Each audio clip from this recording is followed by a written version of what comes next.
Reka subire ndabaha ikaze mwese nshuti banywanyi bacu mukunda kandi mugakurikira amakuru n'ibiganiro dusambutsa kuri chaîne yanyu imwe Rudende Isange TV, ishene bashikiriza amakuru ndetse n'ibiganiro biba bigezweho kandi biba byakora amatoza mu rurimi rw'ikirundi.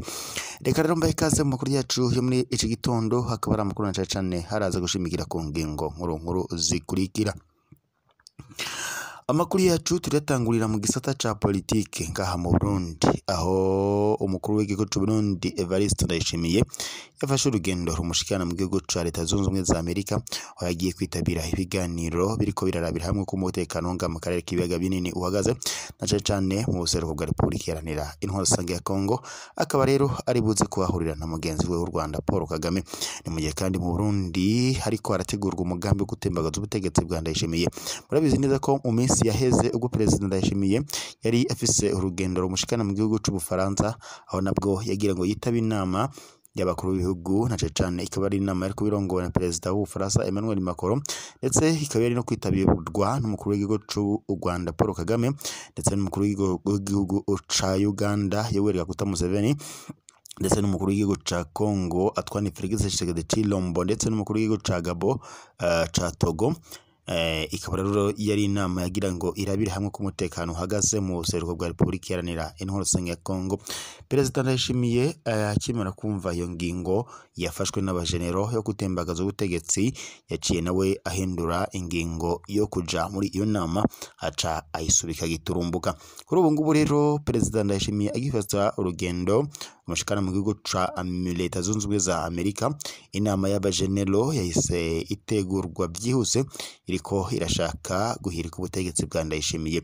Hamwe havugwa akenshi umugambi wo gutembagaza ubutegetsi bwa Ndayishimiye, ariko kuri ubu ngubu abajenerali barongowe na Prime Niyongabo bakaba rero batanguje inama y'ikibira ariko igamije gutembagaza ubutegetsi bwa Ndayishimiye. Ni inkuru mbi rero Perezida Ndayishimiye yumvise aho ari mu gihugu ca Leta Zunze Ubumwe za Amerika, kubera yuko umukuru w'igisirikare c'u Burundi Prime Niyongabo afatikanije n'uwahoze ari umushikiranganje wa mbere wa Leta y'u Burundi Generali Gervais Ndirakobuca batangaje ko kuri ubu ngubu bamaze gufata igihugu, cyangwa se bamaze guhirika ubutegetsi bwa Perezida Ndayishimiye, ariko kandi igihugu kikaba gifashwe atari mu gihugu kuko yitavye inama yo iriko irabera muri Leta Zunze Ubumwe za Amerika. Turatsa kandi no kunyarukira mu makuru yo hanze, tunyarukire mu kinyamakuru Ejo Heza cyo kwa 24 ukwezi kwa Munyonyo y'umwaka, aho ifise umutwe ugira uti abahanuzi b'ibinyoma bama bahinyuka. Iyo nayo turaza kuyibaha kuri bwidonido tubandanye tuyibashikiriza. Ico ndabibutsa mubanza mu pimende swivure partage ndetse na sabone kugira ngo tubandanye kubana amakuru n'ibiganiro tuba turiko tubashikiriza umwanya n'umwanya. Nido rero ry'amakuru yacu, reka tuyatanguriye kubikora vuga ko abajenerali cyangwa se igisirikare c'u Burundi kirongowe na Prime Niyongabo batangaje ko kuri ubu ngubu igihugu camaze gufatwa. Ni inkuru mbi rero Perezida Ndayishimiye yumvise aho ari mu gihugu ca Leta Zunze Ubumwe za Amerika, kuko bamuhamagaye ku telefone bamumenyesha ko atagomba kugaruka mu gihugu kuko camaze kujya mu minwe y'abajenerali barongowe na Prime Niyongabo, kandi afatikanyije n'uwahoze ari umushikiranganje wa mbere wa Leta y'u Burundi Gervais Ndirakobuca.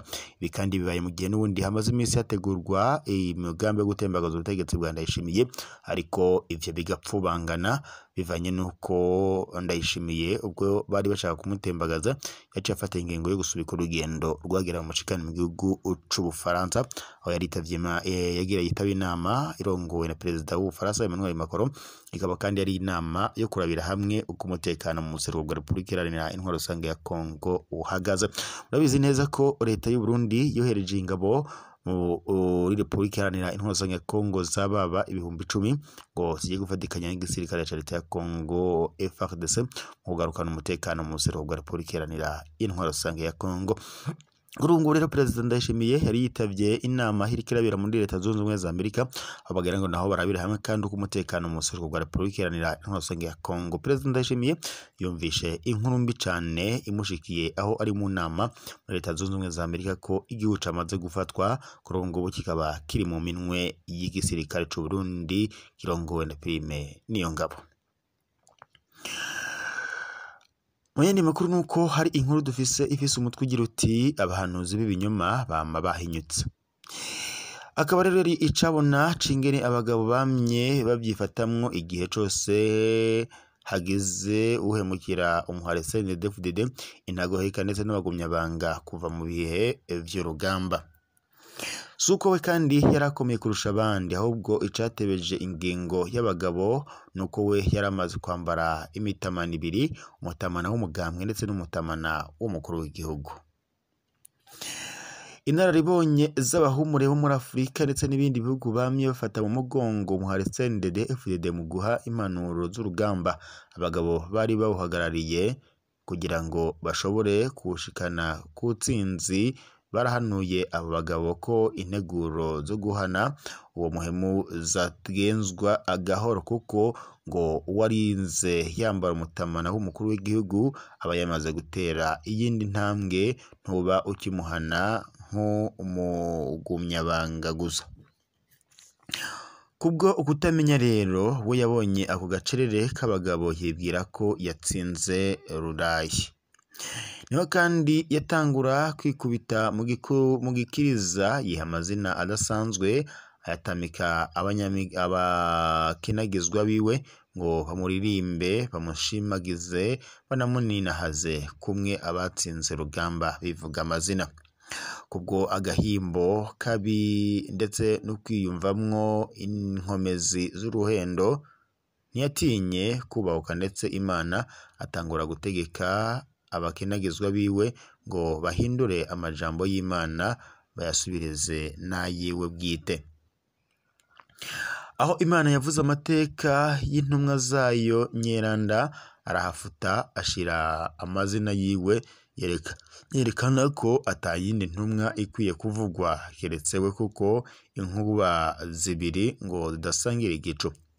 Bivuze ko atawundi yari kuvugwa mu vyubahiro we ahari. Guhindura amajambo y'Imana ukuyashiramwo ibyifuzo vyawe ni icaha gikomeye Imana yahaniye ibihangange vy'abami babayeho kuva na kera. Kuko rero iyo utanguye guhindura ibyagezwe uba usotora guhindura amategeko amwe amwe y'Imana. Yarafise kandi intumbero yo kwiyita icariho c'Imana mu Burundi ndetse no mu karere, ashaka kuvugana n'Imana abashaka kuvugana n'Imana akaba ari we bacako. Ariko kandi twese turazi ko Imana mu guhitamwo uwo ituma ku bantu bayo yaraba umugororotsi atakanenge na kamwe bamutorako, ku buryo niyahagarara imbere yabo yatumwe ko bataza kuronka agasembwa na kamwe bamutorako ngo kabe rero icitwazo co kutumviriza, ubona ko abantu batabura ivyitwazo. None ni gute Imana yenyeranda tuzi yari kwanka abarundi kugera aho ibatuma ko uwabamariye abandi? Ni kenshi mu gihugu abarundi bavutse begeranya ni kenshi kandi mu gihugu cacu c'Uburundi abarundi bavyutse begeranya ibiziga vy'ababo batswe ubuzima n'intwaro yiwe, agaca azindukira imbere y'abantu ngo mw'ijoro Imana yamuvugishije imwereka ibi na biriya ku Burundi. Yabashatse gutanga ubutumwa ko abo bagandaguwe n'inzego yatumye ari nko gukuraho imicafu kugira ngo asukure igihugu. Yibagira kandi ko abo yaba yatse ubuzima baba ari abavyeyi basize ipfuvyi, kandi ari abana ahekuye abavyeyi canke abashinga ntahe ndetse n'abakenyezi basize abapfakazi. Abakinagizwa n'ibikitso vyiwe bobo icari kibaraje ishinga kwari uguseha utwo bitamirira ivyo kuraba ko ariko arengera akarimbi Imana idufise ko ububasha twese, ivyo ntivyabaraba. Baramuvyinira bakamuninahaza bakamukengurukira ku vyo akora, ndetse naho koba ugukaraba amaraso ya bene wabo. Bari bagiye ko mu mategeko yo guha yangaha kwisi nayo mu bitabo by'Imana. Iyo urerekeye umunyabyaha ntumuteshe canke ngo muhanure, nawe uharurwa nk'umunyabyaha mugenzi wiwe. Iyo Imana imanuye ibihano vyayo, nawe ntibigusiga. Nta urusha kwihangana Imana, ariko nayo irafise aho ukwihangana kwayo kugera. Kandi iyo Imana ishatse guhana ikiremwa cayo carenze akarimbi, irafise ingabo zayo hirya no hino kw'isi. Ni henshi twumvise Imana yahanishije abayirengeye akarimbi, imyuzurira, imiriro, uruzuba rukaze, amapfa n'ibindi bihano birimbura abantu icarimwe. Ariko kandi mu Burundi nubwo twari dufise uwayirengeye akarimbi n'abamushigikiye, Imana yarabonye ko hariho inzirakarengane nyinshi. Imana yagize impuhwe, irabona ko hari abafise ibikomere byinshi bibisi ku mitima kubwo kubura ababo. Ibona itobahohosha ngo ibahanire mu kivunga. Niyo nta murongo niko gushoboza ababishoboye bakura imvunja badasesereje ino. Kubw'agahimbo kabi rero, abakinagizwa ndetse n'ibikitso vyiwe baracokoye abarundi mu mvo no mu mvugo ndetse no mu ngiro. Benshi bibona ko bashigikiwe n'uwahora arico n'uwamaho, arico gituma biha ububasha bwo kugirira nabi uwo bashatse canke bagakina ku muvyimba ababuze ababo, babacira imanza ko bazohera nk'ifu y'iminjira. Abagabo bamaze kwicara kugira ngo bahe intumbero ico gikorwa co kwigizayo uwo musotoramana ntahave akwegera igihugu, na bene co baraciye irya nino ikijanye n'ivyo bihwiji vyambaye ibara mu gushigikira inkozi y'ikibi. Basanga bivanye n'ishavu abarundi bari bafitiye uwabacuze bufuni na buhoro, agatako akabahekura akoresheje ibihweba vyiwe.